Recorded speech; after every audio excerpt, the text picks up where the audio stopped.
My name is Kelly Greenlee. I am the Community Outreach Librarian at Prince Memorial Library. Tonight's event is brought to you by MeCollab, which is a statewide partnership of libraries working together to bring learning events to the larger community. Tonight's partner libraries are, get ready, there are 25 of them, and I'm going to name them all. Auburn Public Library, Baxter Memorial Library, Blue Hill Public Library, Boothbay Harbor Memorial Library, Curtis Memorial Library, Falmouth Memorial Library, Freeport Community Library, Gardner Public Library, Kennebunk Free Library, Libby Memorial Library, Lithgow Public Library, Lubeck Memorial Library, Merrill Memorial Library, Patton Free Library, Prince Memorial Library, Reed Field Community Library, Scarborough Public Library, Scadumpha Public Library, South Portland Public Library, Thomas Memorial Library, Topsom Public Library, Vose Library, Walker Memorial Library, Wyndham Public Library, and York Public Library. So thank you to our partner libraries for bringing this event to the community for us, or with us, I should say. We had almost 400 people register for tonight's event. As of this moment, we have 183 people participating tonight. We are recording, so I am going to, just so you know, we are going to send the recording out in the next couple of days to anybody who registered. So you will have the opportunity to view this program again. Joining me behind the scenes is Kaylee Thomas from Blue Hill Public Library. She may or may not be choosing to remain invisible. I don't know, but she's helping me behind the scenes at the controls. Thank you, Kaylee. And I want to introduce tonight BJ Jamieson. She is the Genealogy Reference Specialist at Maine State Library, and she so generously agreed to do tonight's event. Thank you, BJ. Well, I'm glad to be here. I'm glad to see so many people interested.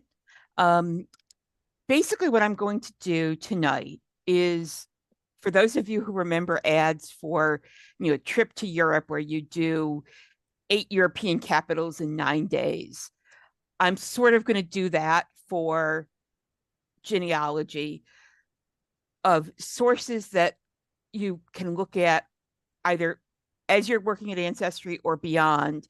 I'm not going to get anywhere near in depth on any of these, with even the first bit that I'm going to do a little more in depth about. I'm not really going to get into the real nitty gritty. But what I'd like you to think about is, if I show you something for a particular location or ethnic group or whatever, that maybe there's something, I may show you something from Italy, but your ancestors are from Sweden, and to ask yourself, is there a similar resource? And how I will show you a bit about how to find some of those resources. So let me share my screen so we can see the PowerPoint, so you can see what I'm talking about. And I'll turn off my video so that. So, Kaylee, are you seeing my screen? Good. I am. Good. So let me just get everything set up here. So when you do genealogy, you basically deal with one of 5 types of records. And most of you will, if you've dealt with Ancestry at all, you'll have dealt with some of these. Submitted records are essentially the family trees you work with. Index records are those where you get just the absolute basics out of a record. It's like the index of a book. You may get the person who died, or you get the name of the baby baptized. Extracted records have a bit more. It may have the date, it may have the parents' names, it may have the names of the witnesses to the baptism, but it doesn't necessarily have the occupations or the addresses associated with those. Someone asking the question, is there a handout? It will go out with, there is one, I should say. that has all of the, I don't know if we can put it into the question and answer. All of the websites I'm going to talk about tonight are listed in it. So don't feel you have to scramble to write them down. I will also send the PDF. Sorry, I'm interrupting. I will also send that PDF out with my with the recording information. So you'll get the Yes. PDF separately. Extracted records that have a little more information, but they don't necessarily have everything. A digitized record is a copy of a scanned copy of a record. And then the originals are just what it sounds like. And in many cases, the digitized record is as good as the original. Not always. I've found cases where a record says see backside of page and it wasn't digitized, or when you look at the original, it turns out the check marks were in a different color than the writing, and so you're not getting that kind of distinction. But for the most part these days, a digitized record is seen as being equivalent to an original. And so I'm not going to talk about original records. I'm just talking about what's online. And so we'll see a variety of things here. And so let's start with FamilySearch. This is another big website, somewhat a competitor to Ancestry, but they also work together. It has an immense number of records. What has happened is that they can digitize things much faster than they can index them. And so there's actually a lot of records at FamilySearch that if you search the records that have been indexed, you're only getting barely a quarter of what they've got. I've heard all sorts of different estimates that only from 10 to 30% of their records are indexed. But I wanted to, this is an important enough resource. I'm going to walk you through some of the things that you may not have seen before. So the four things we're going to talk about are the research wiki, the catalog, the images feature, and the full text search. So most people, when they go to FamilySearch, treat it like Ancestry, and I cut off the little magic boxes here where you search the records so that you could read the rest of this. And that's getting you only the bare minimum. So we're going to talk about the research wiki and the catalog and the images, and the full text search isn't even on the front page yet. So the research wiki is essentially a Wikipedia for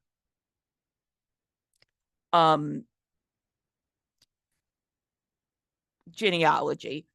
And FamilySearch has done a better job than the other big three, which are FindMyPast, MyHeritage, and Ancestry, at having some records from non-European. So if you do have African, Asian, South American ancestors, you are going to be able to see what they've got. For example, they've got a fair number of records from the Philippines. FamilySearch is free. You do have to register. I will tell you that they will send you lots of emails about genealogy. You will not get other spam from them. I know some people get worried they'll get religious content, and you don't. I've had an account there basically since they went online, and I've never gotten anything that way. So this works in a couple ways. You can either put a search term in here. So for example, if you want Civil War pensions, you could put that in, or you can click on one of these areas. So you can click North America and then US or Barbados or whatever, and then the US state that you want. And here's the front page for Maine. And you will get information about, here at the top, you will have some guides to getting started. There is a clickable map by county. There's some other statewide information further down. If it's an area, say, Sweden, there will be a list here of Swedish words that are relevant to genealogy. And then over here on the right is the real meat of what you're going to want. because all of the records types here are relevant to this location. So for example, this does not have notarial records, which are used in Quebec. So if I pulled the Quebec page, it would have notarial records here. But since that's not relevant for Maine, it's not. And so let's take a look at court records. And so you can see here, there's a history of the records in Maine courts, going back to the original ones when Maine was still a part of Massachusetts. You can click on these links. If it's a website with a cost, they show you the little $sign. Some of these are like here, this is the call number of the book at the big family history library in Salt Lake City, but it gives you the title. And for example, we have this book, The Province and Court Records of Maine, at the library. Several other libraries in the state have it as well. And so it helps you figure out what records you need and where to go from those to get them. They will also, so under vital records, which for other places may be under civil registration or birth, marriages, and deaths, depending on what terminology is used. You can see here, they tell you that some towns started keeping the records in 1600s. It was only a requirement by the state in 1892, and you can choose this and it'll take you down to the relevant section. So that if you're, when I'm looking somewhere where I've never worked before, the FamilySearch Wiki is the first place I go. Now, the catalog is how you find records that are not indexed, or a different way.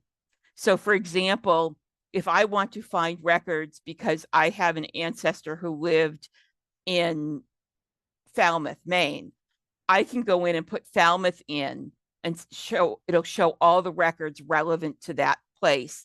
You can also search by a surname, by the title of a book, by an author. And the author's a little tricky because sometimes it's not what you'd expect. If you're looking for records here in Maine, one of the things to do is just put nothing else in, click on author and put on Maine State Archives, and that will get you everything that's been microfilmed out of the Maine State Archives. I think it's 182 collections that were filmed out of the archives. You can also do subjects and keywords. And the other thing you can do, it's not unusual at Ancestry, when Ancestry doesn't have permission to use an image, they may have indexed it and give you a microfilm number, and you can search by that here to go back to the original record. So that's why I put this in. You will find those numbers, especially at Ancestry. So this is Middleton, Massachusetts, in Essex County, where I'm sure many of you have ancestors. And you can see the range of what they've got. They've got the Massachusetts State Senate for the town. If you want the federal census, you have to go up a layer. Some church records, town records, vital records, and I've been working my way through the taxation records. It shows you that it's part of Essex County. If you click on in this case, the vital records, it shows you that you've got this. It tells you it's from the town clerk. It was microfilmed in 1971. It's one roll. And if you click here on this little camera, it will take you to the original record. The magnifying glass takes you to an index. And if you click on that camera, you get the original records digitized, written in the 1750s on this, I guess. Yeah, 1750s on this one. And you scrolled through these. I have a video at YouTube. The link will be in the handout that takes you in great detail about this. The one thing to watch for is sometimes you will see, and I'll blow this up for you here, this little triangle or a lock. And that means you need to be at a family history center, which is at your local LDS Mormon church, or at an affiliate library, which several libraries in Maine are. The state library is Scarborough, Waterboro, West Paris, and I think a couple others. There's a map you can use at FamilySearch that gets you those. Coming back here to Maine, you can see that there's a lot more at the county level, even though counties aren't that important in Maine. This is where you get the land records and the probate records. And so it's nice that you can go up, and you'll notice here it says places. If I went up to United States, Maine, it would give state level records. And if I click on Maine, Kennebec, it shows you all of the municipalities in the county. So especially if you're working outside of New England where county records are more important, you may find that this feature really helps for working your way around a county you don't know well. Under the images, these are things that they have digitized recently, and they haven't even gotten into the catalog yet. And what you can only search by place. And I will tell you that I've discovered that, so for example, for Middleton, you've got the colonial era and the US national era. And you want to choose the US national era. Even the things that are before 1776 are part of this, not this. So just to clue you in on that. And again, you go through here and there are 15 items, and you can see it's a range. It's tax records, it's town records. And at this point, they mostly just give you the date range and how many images, the general type of image, and you have to click through. So this is, only way to go through it is like you're sitting at an old microfilm machine. But on the other hand, you can sit at home with your favorite beverage in your comfy clothes. And if you're like me, you're fending off a couple cats. But I can at least do it at home on my own schedule. Now, this is the new thing. This has come out in the last few months. It's not even on the front page yet. I find it just by Googling FamilySearch Labs.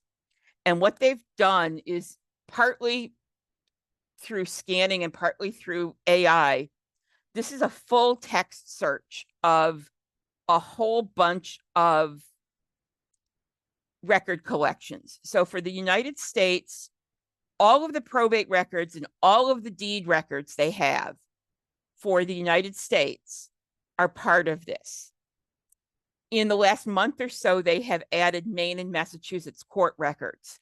There are a bunch of other things. They're adding things all the time. They're still treating this as experimental, but quite frankly, this is, let's just say, I have a coworker who's our STEM librarian, and she has no interest in genealogy, but when I showed her this from a technological standpoint, her jaw dropped, because it's a real game changer in historical research. So you would go to this site where it says go to experiment, and then you get to this screen. And you can put in a name here. You can put in keywords. For example, if I want to see if an ancestor of mine executed a deed where his wife released her dower, I can put in his name and dower in the his name here in the keyword dower. Or there's a case I saw someone work with recently, a town name in Maine where the town got split into several other places. And so you can put that old, in this case, it was Dearborn. You could put that old town name in, and you would get that person when he was listed as living in Dearborn, not the later Belgrade. You can use quotation marks for an exact phrase. There are boxes here for place and year range. I'm going to show you in a minute. The filtering after you've done search results, from what I've heard and seen, works better than here. So I tend not to use that bottom line of boxes. So, oops. So this is an ancestor of mine named Lincoln Stetson. He moved from Situate, Massachusetts to Salem as a young man. He was a shipwright. So he did the equivalent of the 1790s equivalent of a young computer geek moving to Silicon Valley. He moved to Salem to be a shipbuilder.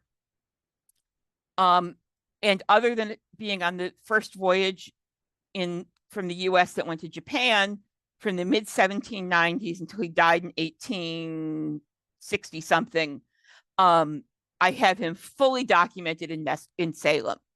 City directories, tax records, his kids being born, everything. So imagine my surprise when I enter him in this and I find out that in 1830, when he has a daughter born in Salem, and he's in the Salem City Directory, and he's in the Salem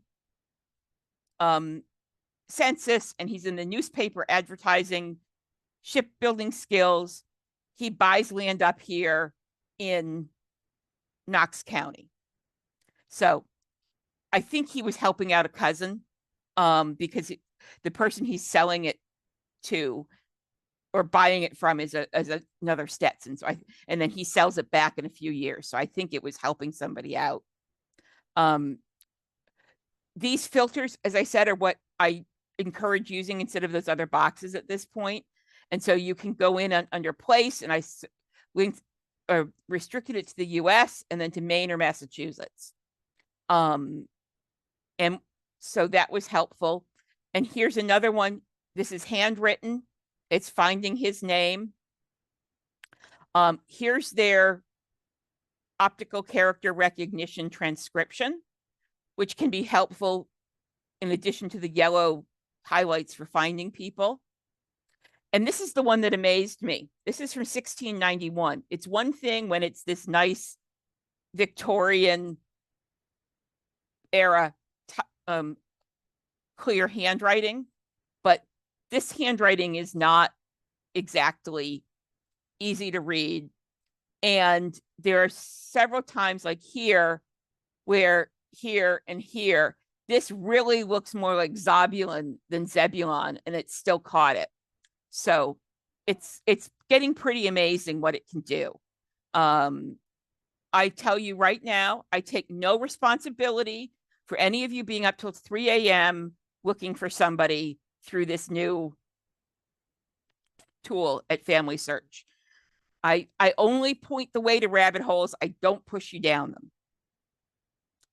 One thing to note, what I found so far is the transcription is reasonably good. I mean, you'll get some things like here where it says during their natural libs.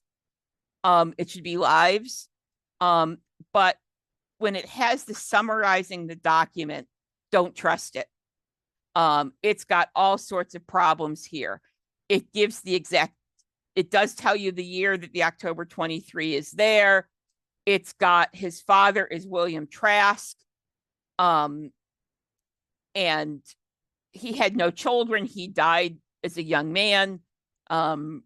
It's just, that's not worth it yet. But I'm assuming that within a couple of years, they'll have fixed a lot of that. So that's the 15-minute, 20-minute tour of what I call the hidden resources at FamilySearch, which is wonderful because it's all free. FindMyPast is a fee-based site. They do make it easy to buy 1 month at a time, if that's what you want. They have a growing number of North American records, but they've really traditionally focused on UK and Ireland records. But if you have ancestors who were in the UK and Ireland, it may be worth looking at it. And a month, I think, is $25 or $30. So it's not too painful. I cycle through and I buy a month or two and then cancel my subscription. And when I have another set of research questions, I go back. As you can see, it's the same sort of thing. They do have a submitted tree feature, and searching. They have newspapers in the 1921 census. And again, you can search everything, or you can choose the type of records to search.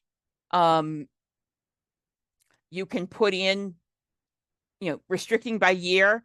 They give you up to plus or minus 40 years, which can be really nice because I often use that if I know about when somebody was married. The plus or minus 40 years gets me a good chunk of their life. You can put in a place and then how far away from that you want to search. And you get record results like this. They have both transcripts and original records. You can, it's hard to see, but this looks like a little photo and this looks like a little typed on piece of paper. You can see which ones I've bothered to look at. So, and like Ancestry, you can then drill down. So if I only wanted directories and social histories, I could click on this and just get those 9 results and not the 417 birth, marriage, and death records. So those are the 2 big competitors to Ancestry. Now, the other thing I'm going to talk about, because this is where people often get stuck, as much as those big websites want you to believe they have everything, they only have a small percentage of the records that are online and available. And so I am going to walk you through some things. And as I said at the beginning, if I don't cover an area you're interested in, I should at least be covering the types of things you can go looking for, starting at the FamilySearch Wiki and ending up at Google. So this is the website of the National Archives for the UK. And it's really nice because it's got 2 things going for it. It has some really good research guides, which I am a big fan of because knowing a little about where you're researching can save you an awful lot of time, money, and headache. And their catalog is a union catalog, and I'll come back to that after I show you the research guides. So if we click down here where it says research guides, it takes you through, and they have them for family history, First World War, and you can see other things here that give you all sorts, what years are available, why were the records created, where are they stored, and so on. And so those are worth looking at. They tell you, if records were destroyed and so on. So let's take a look at Discovery. A union catalog, for those of you who've used it, this is like Minerva, MainCat, Ursus. It's pulling from multiple institutions. And they actually have a union catalog covering more than 25 archives and library special collections around the UK. And so this is, my mother's maiden name was Leroyd. I'm doing a 1-name study on it. It's not what I use for my banking security, so don't think you've got something fancy there. But when I put in Leroyd as a search term, looking from 1750 to 1850, I get 12 results. And this one, this lower one for Richard Leroyd, he was in the Royal Marines. The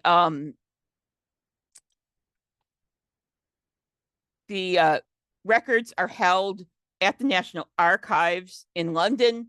Many of these are in the process of being digitized. If something hasn't been digitized, you can request it for a fee.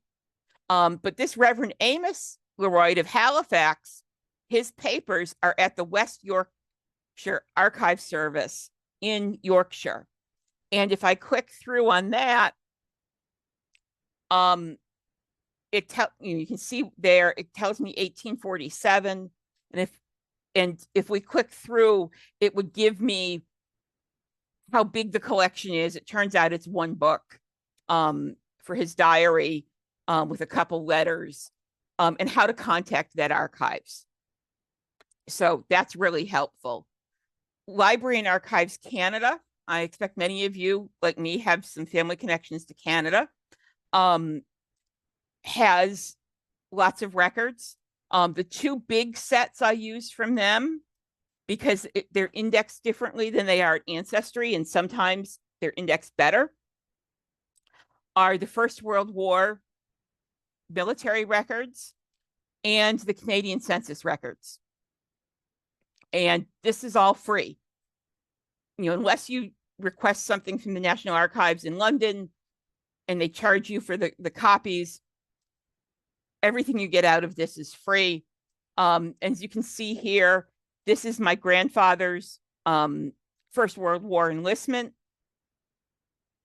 And I can click through and get this right here. And it actually has all 3 pages of his enlistment.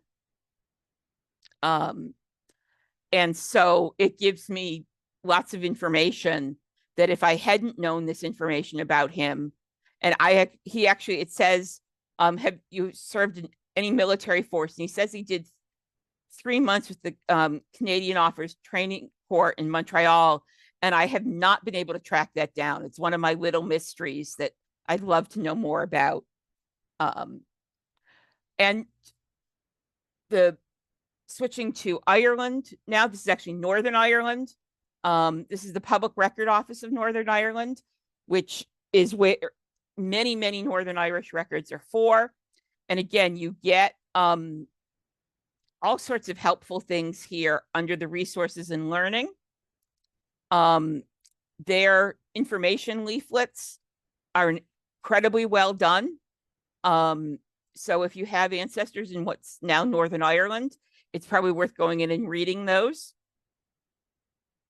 And as you can see, they have public and private archives. Those are like the big landed estates and such, although they also have some estate records that are separate. School records, church records, all sorts of things. And a lot of these, they don't have the records online. Some of them they do, but they can be valuable in pointing you to where things are, or they have it indexed and you have to go elsewhere for the record. And not to be outdone, the Republic of Ireland has an amazing National Library of Ireland. And what they have is the Catholic parish registers for Ireland. And these only came online like in the last 5 years. And you can either search for a parish, you can click through by the county. And then if you click through on Donegal, you get this area where Tyrone and Donegal and Fermanagh come together. My ancestors actually turn out to have been from Ardstraw. They were Protestant in this area. And then I have Catholic ancestors from somewhere in Donegal, haven't figured out exactly where yet. But you get, when you click on a parish, it tells you, and you'll notice this parish is in what's now Northern Ireland. So there's a whole figuring out where things are for Ireland. But it shows you that for the Catholic parish of Ardstraw, this is where the marriages and the baptisms. So these records don't go back far enough to help me. Most Scottish records you're going to want are at Scotland's People. That, unlike many of the others, this is pay-per-view. You can see up here at the time I did this screen capture, I had 53 credits. Most of the images are 6 credits, which works out to about $1.50.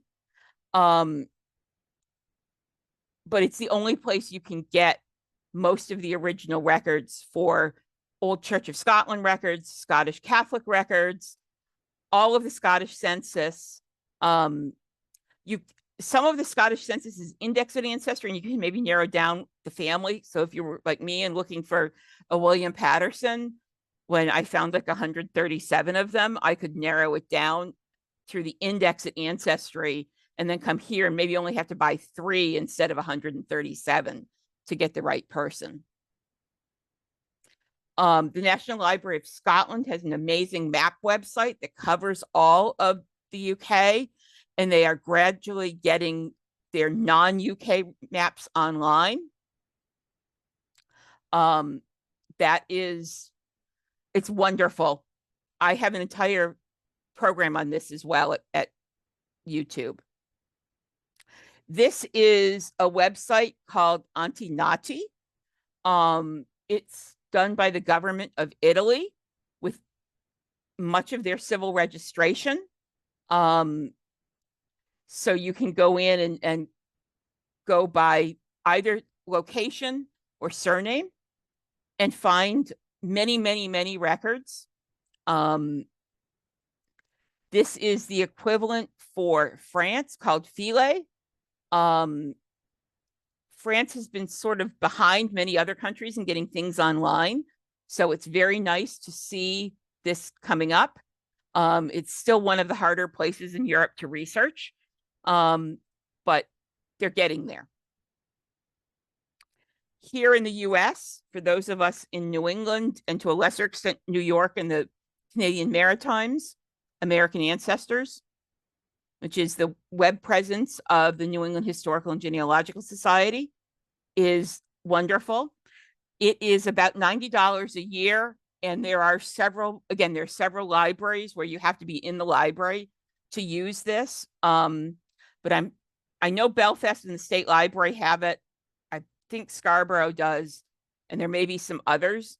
It's a little more for an institution, but it's actually a very good use of an institution's genealogy budget. They have all sorts of things here. They've got Massachusetts Vital Records, Maine Vital Records. They've got all of the Archdiocese of Boston Catholic records, the only place you can get them. They have some signature projects. Let's see. Yeah. They are the home of the Great Migration Project that's trying to trace everyone who immigrated to New England from 1620 to 1641. They are Beyond Mayflower 2020 is digitizing all of the information that's before 1921 in Mayflower Society applications, which is crowdsourcing, but it can be helpful. The other thing they've got a really interesting new project called 10 Million Names that is an attempt to find and name everyone who was enslaved in what's now the United States. And they're working with the DAR and with FamilySearch and several other organizations to do this. It's going to be an interlinked series of databases, but it's a really interesting project. And again, here you can see sort of the range of what they've got. These with this little symbol here for Alabama are things they're adding as part of their 10 Million Names project. But they've got records from Albany, New York. They've got a couple magazines here, American Offshore Whaling Crew lists from 1799 to 1927, the Augusta, Maine Vital Records. And again, like with FindMyPast, you get the distinction between scans of original records with the camera, and then this thing that looks like a piece of paper with a corner turned are transcriptions. So that covers a lot. The Congregational Library and Archives is working on a project to either digitize or redigitize a lot of church records here in New England. Mostly Congregational, some Unitarian and Universalist. I like them because they are unlike what you get at, say, Ancestry or even American Ancestors. They're from the original. They're not from microfilm. They're high resolution and they're in color. Plus, they have some things here that didn't get done because they aren't directly genealogical. They're not baptism. So you get membership transfers, you get treasurer's records, you get ministers' diaries, and so on. So if you're looking for your ancestors, it's worth looking at the range of what they have. Now, a lot of people get really discouraged with crowdsourcing. They'll say, oh, don't pay attention to family trees online. And yeah, you want to be careful, but there are some ways in which the online crowdsourcing is also a case of not reinventing the wheel. And so it's always worth looking to see what other people have done. So let me show you a couple ways we can do that in ways that are not just people throwing spaghetti at the wall, hoping that William Patterson they've chosen out of the 137 of them in Scotland at one time, is there, William Patterson. WikiTree, like FamilySearch, has a one world tree, which means that there's theoretically one entry for every person, as opposed to the individual trees you do somewhere like Ancestry. They've got a pretty good, there's some older stuff that's not as good, but the current last 5 to 7 years, there's been a real emphasis on sources, on keeping things good. And one reason I like it over FamilySearch or Genie.com, first of all, this is the sort of family tree you have. You can see here, this is embarrassing for a professional genealogist, but where my great-grandmother's father's name should be on her birth certificate, it says illegitimate. This has gotten me 4 trips to Scotland to look into this. I still haven't figured it out. If Ancestry would give us a chromosome browser, I might be able to, but not there yet. So here's one of my ancestors. You can see he's up here. And he was born in Ireland, went to Scotland. The really poor Irish immigrants didn't come to the US. They only made it as far as like Glasgow and Edinburgh and Liverpool. And you can see here, it's got the basic information. It makes the room for the biography really easy. You can link your DNA results. So you see me, and this is a second cousin, and this is a third cousin once removed of mine. I can link here easily to their children. And as you can see, the other thing here is I can do research notes. And this is me essentially dumping where I've looked, what I've looked at, what I've theorized about. Here are some other connections where there are people either in the records or through DNA where I think there's a connection, but I can't prove it on paper. And they're, they do things like source-a-thons where people find data bits and people they're not even related to and find a source for the information. So it's a really good place to see if, particularly if you have older New England roots, pre-Revolutionary War, there's a better than even chance that somebody's already entered a bunch of stuff. And the other thing they do, there are projects. And so, for example, Stephen Hopkins was a Mayflower passenger, and he's protected essentially by the Mayflower Project, and people can't go in and just change what they want. You need to be part of, be able to work with the group to put new things in. And as you can see, you have the same sort of thing with biography. The other thing they have, is what they call free space profiles that are for things that aren't a person. So this is a case, again, of me thinking out loud of several generations of this family. This is a father, son, grandson who have driven me nuts over the last 27 years that I've been researching. And I've seen people do this for apartment buildings, for the people who were on a particular ship, people born in a particular or buried in a particular cemetery, and so on. The DAR is also essentially crowdsourcing genealogy. They have an amazing library in DC. Relatively little of it is online for them. It's maybe online elsewhere. You can, this GRS is their genealogical record system. And if we go in here, you can search by an ancestor. And in this case, I put in the name Wilkins, state of service, Massachusetts, because I am trying to figure out that Wilkins family who's been driving me nuts. And what you'll see here is it not only shows you the Wilkins, it shows you the Wilkinsons. And I clipped this because I wanted to show you this, that it's one of the lines to him has been disproven. And so it cannot be used anymore. And it gives you a warning that there's controversy or a problem with this, which is a bit of a warning that, this was probably done a while ago and isn't helpful. But if you click through on these, you can order a copy of the lineage papers that were submitted that give you detailed information. Now, one of my other big things that people say, oh, my ancestors were never in the newspaper. They may well have been. And again, I can't cover all of this in one program, but I can show you a bit. This is newspapers.com. It's got a fee, but you can buy a month at a time. It's the largest of these. Maine is also putting a lot on for free. I'll show you that in a minute.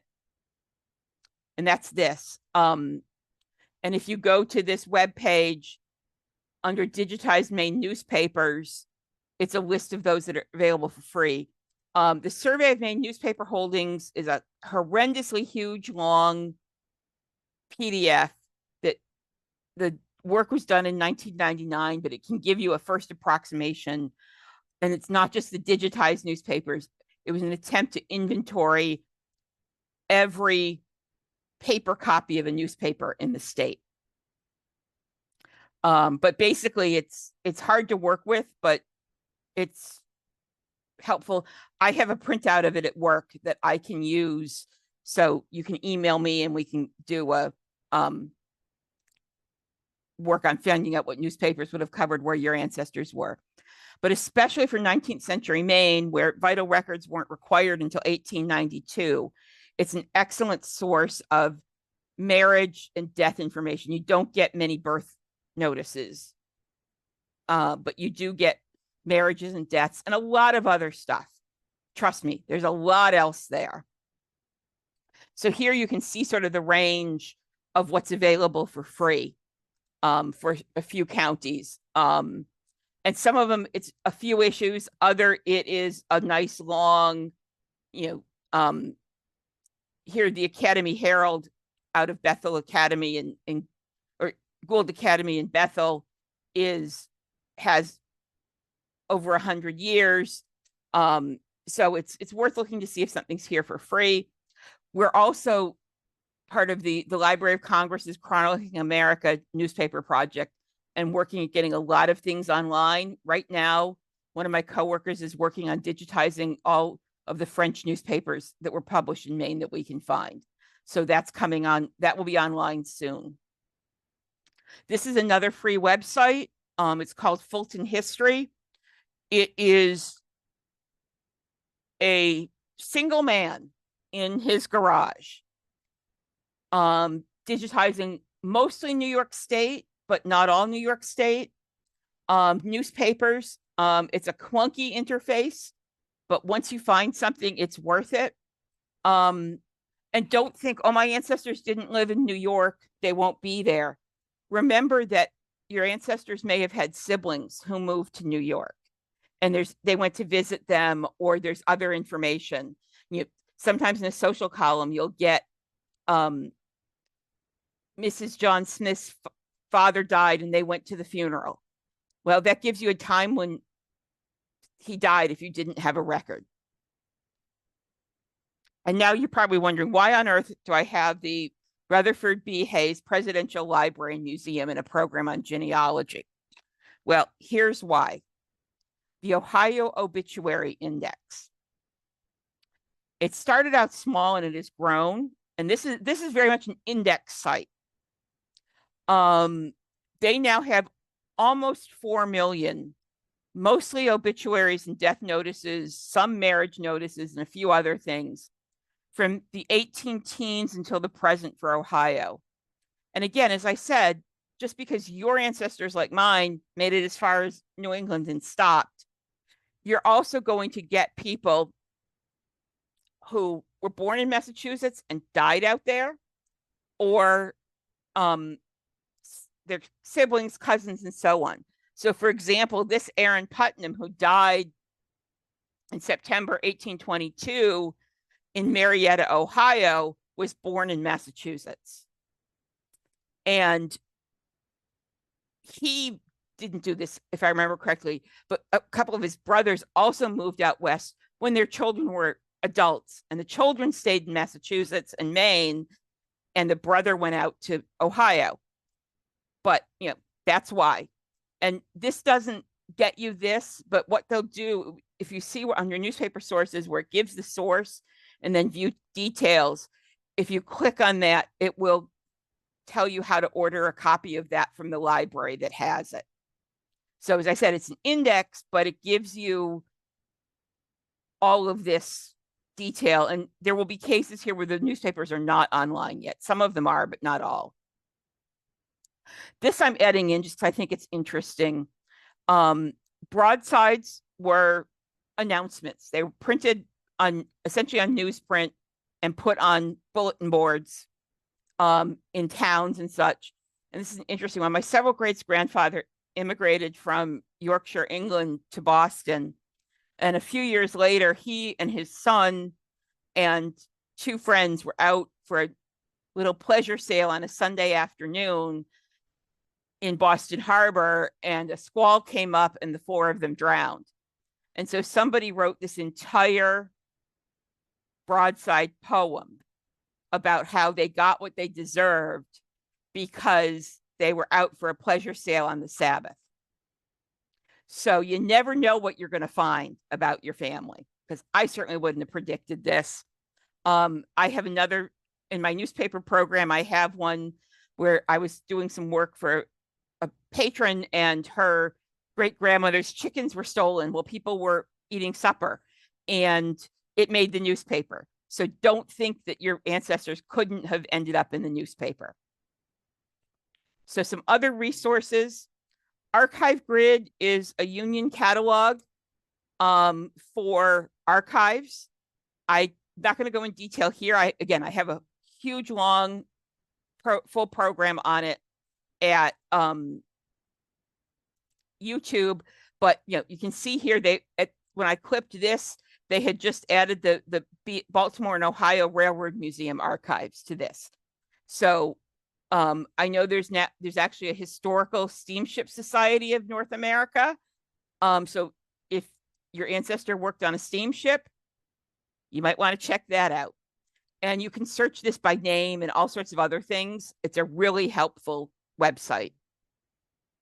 And don't forget to Google. I get a lot of people come in, I can't find my ancestor. Especially the more unusual the name, have you just done a Google search or whatever is your search engine of choice? Well, here's my story on that. This is an ancestor of mine. Elizabeth Merriam married a man named Jesse Putnam. And so I put her name into, and the advantage to women is you have two surnames to put in. And, here you have genie.com and Find a Grave. Well, down here you have let me back up. So Jesse and Elizabeth had a dozen children. He was a farmer. She was a farmer's wife in Danvers, Massachusetts. My guess is she probably never left Essex County, Massachusetts. So imagine my surprise when I get these results and we have historic Niagara digital collections. And this is the Niagara Falls, Ontario, not Niagara Falls, New York, Niagara Falls, Ontario Public Library. And they had this, the one and only picture of her I've been able to find. And my assumption is what happened is a grandchild moved to central New York. That grandchild's child moved a little further west. And eventually someone married a Canadian. Then they went to clean out grandma's attic and they took a box of photos to the local historical society that then worked with the library to digitize them. And the thing to remember is when this photo was taken, it was the equivalent of about $30 to $40 to get a photo printed. And so they weren't just sitting around doing nothing. They would have gone with the family that went west. So one of the things to remember is one reason to trace siblings is the photographs and letters of your ancestor may be in the Niagara Falls, Ontario Public Library or in a little town's historical society in Kansas, where they move, where the sibling or cousin moved or child. So don't limit your search to just the locale. You want to go local because you'd be surprised what shows up in local historical societies, but you don't want to restrict yourself to only where your ancestor lived. So if you want to know more,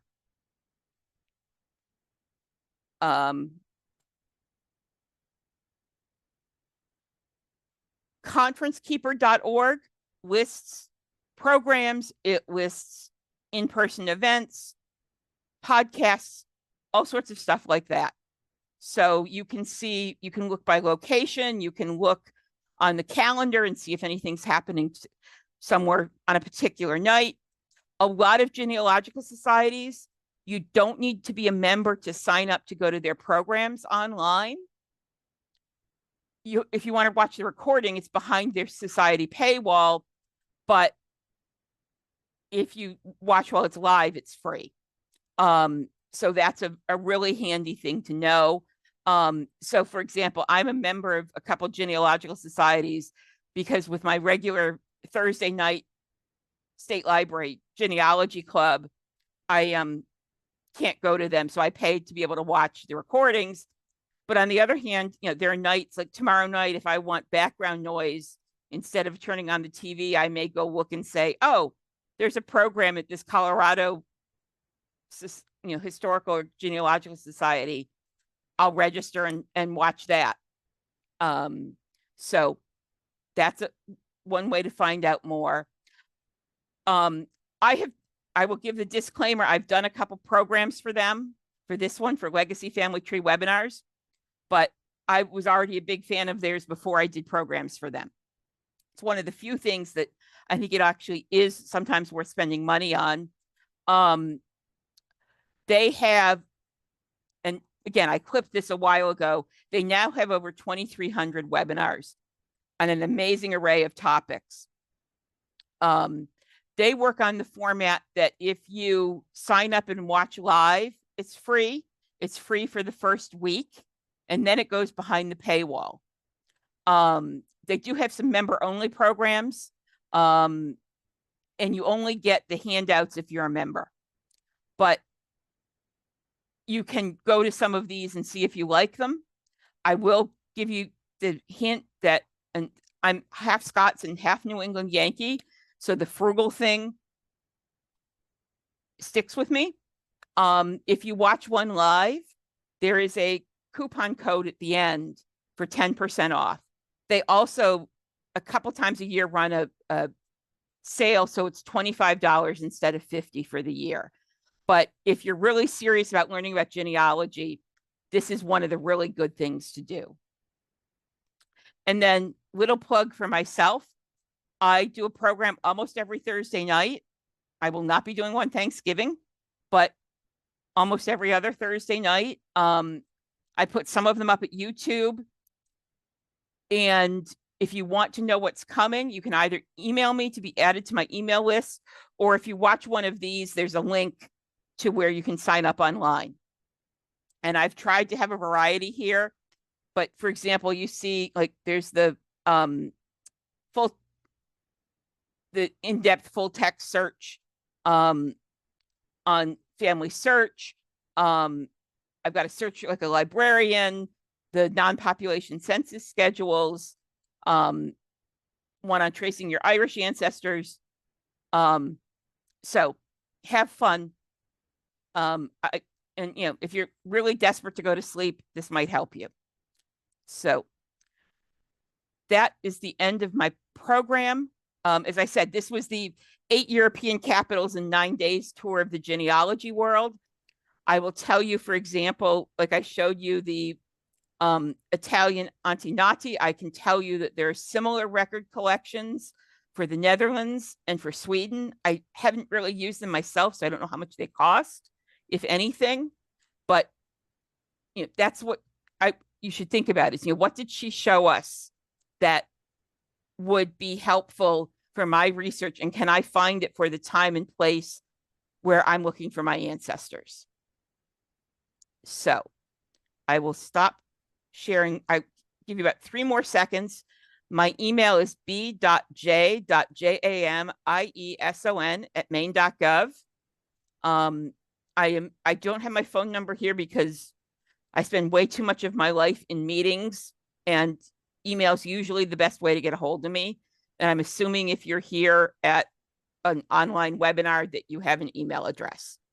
And if not, just call the library and ask for me, and they'll try to track me down. So I'll stop sharing now and turn my camera back on. And Excellent. now I Thank you. will. So I'm going to help. I've been sort of previewing these questions. So we have a whole bunch to get through, and I'm going to do my best to give you the ones that'll be short and sweet, and then we'll Okay. go on to the which we're going to Okay. try and get to as many as we can. Somebody wants to know if you're available to give advice regarding specific genealogical brick walls. Yes. Email me um, and put in what details you know. And we can either have an email exchange, you can come into the library, or we can set up a Zoom meeting. I'm more than happy to, you know, and every time I do one of those, it means I'm not having to do boring administrative work. So I'm more than happy to have you guys ask for genealogical help because it's better than me. No, I like all of my job and all of the behind you. I We get at it. my yeah. I get It's to all buy good. books as part of my job. So Right, right. I know. Who can complain? We work at a library, for heaven's yeah. sakes. Okay, so somebody is asking, do searches use asterisk, i.e. wildcard? Yes. And some websites for genealogy will have a difference between an asterisk and a question mark. And one is one letter and one is any number of letters. So you'll want to read, I encourage you on all of any website you're searching to read the FAQs and see what they will allow. Okay. So you mentioned on most of them, you mentioned when you had to pay, when there was a paywall or something. But Mm-hmm. I'm not sure that you mentioned for Family Search. So somebody is Family asking if you Search is have to pay for completely that. free. Okay, great. It's completely free. Excellent. Thank you. Let's see. Is the State Research Library back open? And if not, when will it be? We are open. We've actually been open in our temporary location since the summer of 2021. We did not do a great job of advertising it. Sometime next year, if all goes well, we will be closed again for a while, a month or two, while we move back into our permanent building. But that will be on our website, on our Facebook page, or you can always email me and I will be able to tell you. Um, the the new state librarian is going to be, she's a very organized, you know, organizer. So I'm hoping it'll go really well. Okay, thank you. We're chipping away here. Okay, so according to Family Research, this person is directly related to several of the original pilgrims. What's the best course of action for them to validate each of these alleged relations? This is multiple pronged. You want to work back from yourself. Um, Several of the pilgrims' families have really good published genealogies through the first 5 generations. They're called the silver books because they're obnoxiously silver looking. And that's the first 5 generations coming down. The other thing you can do is if you do something like at WikiTree, you can, they have a relationship finder that you can use to see if you're connected, if you've put in your own family tree. And again, Okay. that's one of those things to email me and I may be able to tell you practically on the spot, Okay. depending on the names involved. What is your view regarding the use of AI in supplementing Ancestry.com? Cautiously optimistic, very optimistic, but also somewhat cautious. As you saw, FamilySearch is using it a bit in their full text search, and that's something to be in. It's, you don't want to take everything, but it's going, if it's used well, it's going to be amazing. Okay, so proceed with caution. Yeah, but that's true of anything Right. in genealogy. Okay. Let's see. What's your preferred method of documenting genealogy? Paper, online site, purchased software? All of the above. Okay. I will put in a quick promo for the software called Legacy because it is now free. They got bought out by MyHeritage, and MyHeritage decided that it was cheaper to let everybody have the fancy pro version for free than pay developers to keep doing a free and a paid subscription or paid version. So Legacy is free. I think they're to version 9 or 10. And it's one of the more flexible of the ones available. But don't rely on online as your only way. That's not a good thing. Okay, great. Thank you. I thought Italy did not have centralized records until sometime in the 20th century. Weren't many local church records destroyed in wars? That's always a possibility, but yeah, some records would have been, but you may also get records that they have more than you think. Um, I don't know off the top of my head. It's not an area that I've had to do too much research in. But if you go to the Family Tree Wiki and drill down to Italy, and where is the, oh, it's off my screen. Let me look. Civil registration.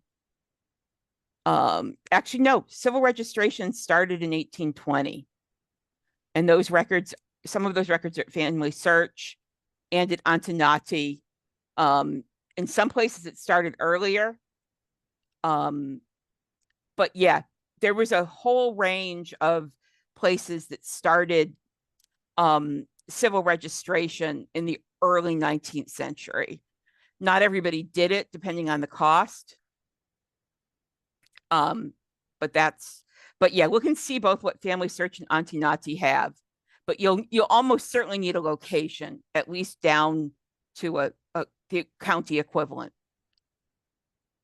Okay. Let's see. I had one here. Where is it?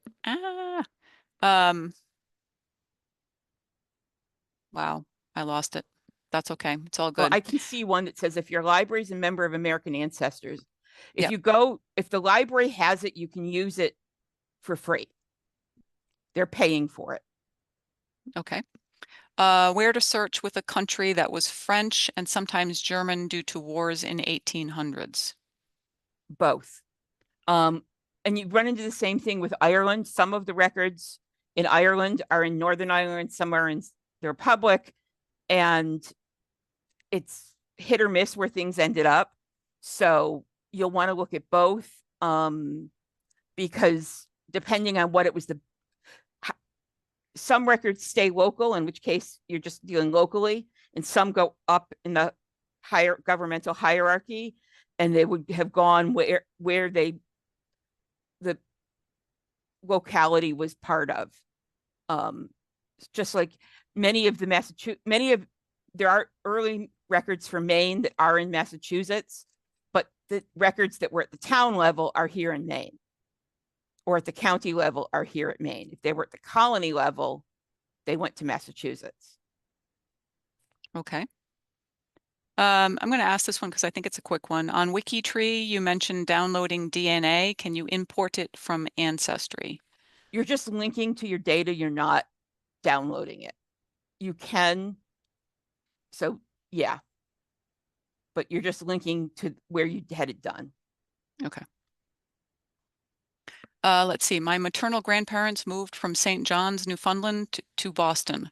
What website would hold Newfoundland's census data and birth records? Some of it will be at Ancestry, some of it will be at FamilySearch, and after they joined Canada, they'll be at the Canadian Library and Archives Canada. The other thing is I would take a look. I haven't done it because I've ended up finding it elsewhere, but I would definitely look at the Memorial University of Newfoundland's library and see what's in their special collections, because they may well have some, that's the big university for that area. And Mhm. they may well have some interesting things in their special collections department. How could I go about finding more about Greek ancestry or even Albanian? Some of my Greek ancestors were living in Albania prior to coming to America. Um, that's going to be another, the FamilySearch wiki is my go-to on these. The other place, it's called Cindy's List, CYNDISLIST.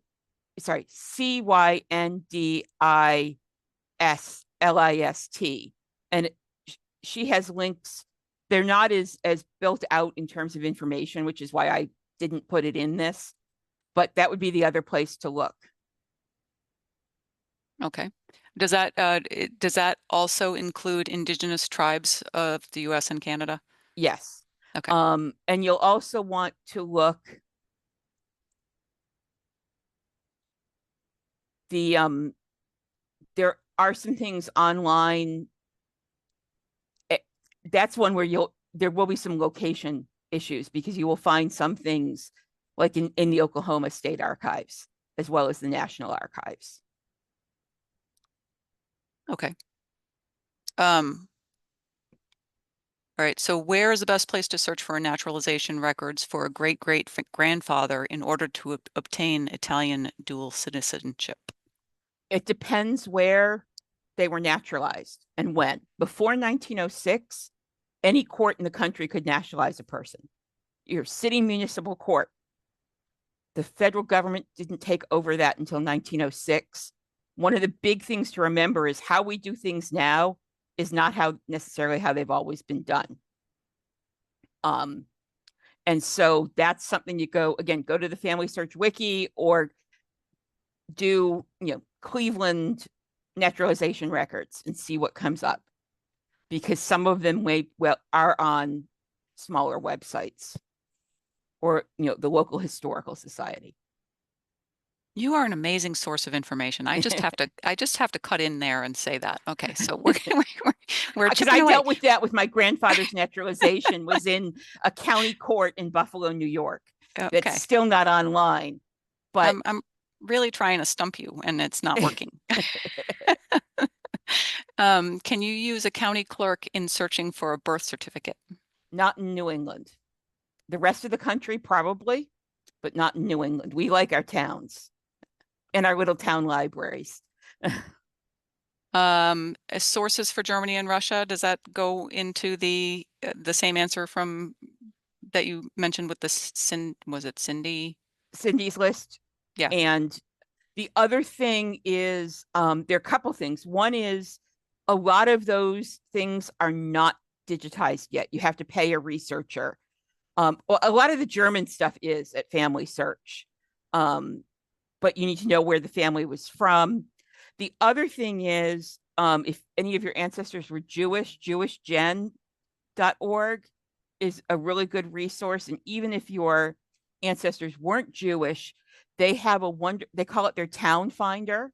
And you can put in what you thought your grandparents were saying about the town where their grandparents came from, and it will search their database phonetically for towns that might be the right place. Because if the town was actually, if your great great grandparents spoke Polish and the town was actually Russian, it may have been mangled. And so that town finder I use even with non-Jewish people I'm helping. Okay. There are a couple of questions here about whether you need to have a tree on all of these different sites. No, So if you have a tree on Ancestry, can you transfer it to another site? But you don't need to have them on every site. So, no. And okay. I don't. I have a tree on Ancestry as cousin bait, essentially. Okay. And I do the wiki tree because it's what I like. And those are the only two I have. Okay. What's your cat's name? This is Scout. He's Okay. my clingy baby. he was a foster fail. He thinks I'm really his mother. No, And well, that's nice. Okay, we have 5 more questions. I think we can do it super fast. Mother in Philadelphia school system as a teenager in the 1930s. There are no records kept by them that far back. Do you have a suggestion?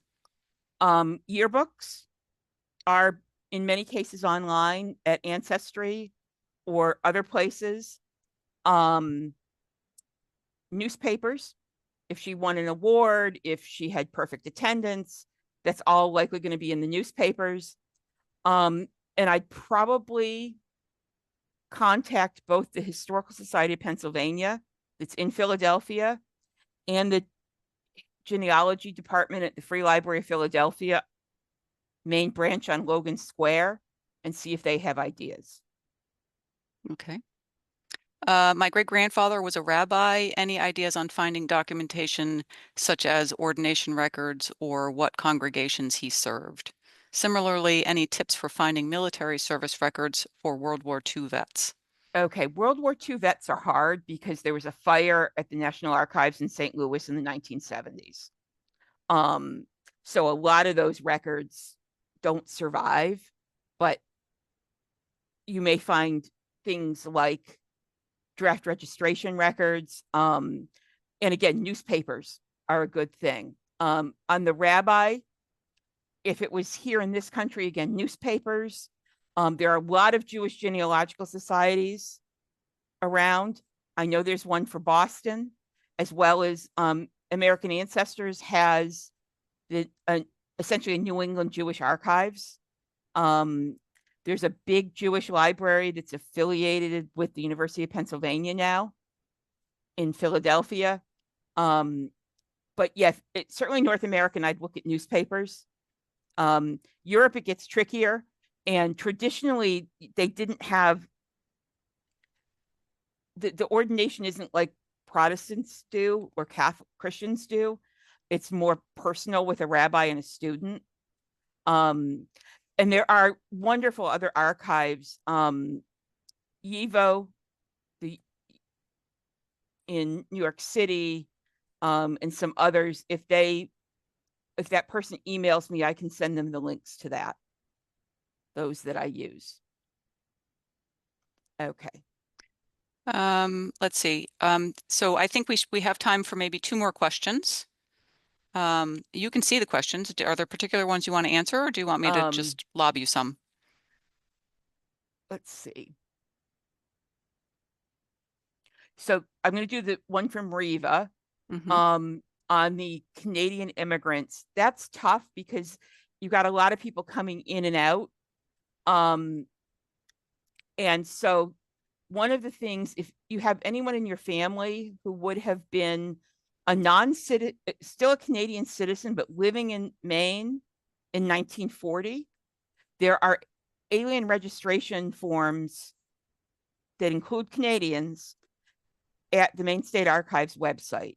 And they are a wonderful source for that. Other than that, naturalization records, newspapers. If they were French speaking, there are various French speaking genealogical societies in Maine, and they have, in many cases, really good records. Anna at the Franco-American collection at the University of Southern Maine's Lewiston campus is an expert in that kind of thing. So that, again, if you email me, I'll send you her phone number. And I just want to be clear, because somebody is asking about your email address again. I'm going to be sending out a copy of the recording in the next couple of days, probably tomorrow, but I don't want to commit to that. And I will also send that list of all of the links that you provided to me. So all of the links will be there, as well as BJ's email address. So you will be getting BJ's email address again. One more question. Let's see. I'm going to do the actual physical locations your ancestors lived. Google Maps is wonderful. If you're looking for a UK address, the National Library of Scotland's website. I start with Google Maps because for most of the places, the people here, there are going to be Street View. Same thing with Google Earth, local histories. Check the local library's website, see what they've got. They often have local photographs. If it's here in Maine, the State Historical Preservation Commission has an amazing collection of photographs and such that they can help you with. Local historical societies, and nothing beats going where they were. I read a book years ago. Man was searching for his family all over, was literally flying to like Australia and South Africa and places to trace his family from Eastern Europe. And then when he went to the town in Eastern Europe, he spent like 3.5 hours there. And it's like, no, go there first and start asking questions and plunk yourself down, bring chocolate, and go and ask questions. Obviously, find the historical society library first. I found when I've traveled in Scotland and Ireland, often the local postman is a really good resource. When I'm wandering around and can't find something, I find the postal truck. That feels so 1920s. But it works. Love it. I one time, my second trip to Scotland, my couple greats, I'll tell the story as quickly as I can. My couple greats grandfather died of a little too much New Year's Eve. In other words, he was found drowned in a pond on New Year's Day and had evidently been out drinking the night before. Family story is that he was an obnoxious alcoholic and his wife would cross the street to avoid him if she saw him when they were out in town. I was in the little town where he drowned, which is outside of the little town. There's a slightly bigger but still very tiny town he lived in. And I actually had stayed at the hotel that was still in business that had the pub where he'd been drinking. And I was outside. I had gone over to the little local store and talked to the storekeeper and the post mistress, and they knew a bit. And then one of them pointed and said, that man out there at the bus stop, he was like 90 years old and actually had heard the story about this guy drowning and was able to tell me his understanding of where it happened, because the death certificate, well, actually the inquest afterwards, and newspaper count 1 and newspaper count 2 did not agree where it had happened, which is not unusual. And this old guy told me where it had happened. A different family member, I was looking to find the house she died in and was walking around, found it. The people who owned it at the time were outside. And so I went up to them and said, I don't want to seem creepy, but my great grandmother died in this house. They invited me in, gave me a cup of tea, showed me old pictures of the house, tried to feed me lunch, but I had just eaten a big Scottish B&B, full Scottish breakfast, and there was no way. I had trouble even doing a cup of tea. But you never know. I've run into all sorts of things like that over the years. I mean, you'll get some people who are annoyed that you interrupt them, but on the other hand, you get that sort of thing. I think genealogy searching stories are super interesting. I confess that I'm not somebody who has researched my genealogy. I'm of the opinion that you don't. It's similar to owning a boat. You don't need a boat unless you have all you need is really a friend who has a boat. So you don't need to research your genealogy. All you need is a friend or a relative who will research your genealogy for you. Yeah. And but I know that we have an audience tonight of super researchers, and you have been a super valuable resource, BJ. Thank you very much. Well, glad to do it.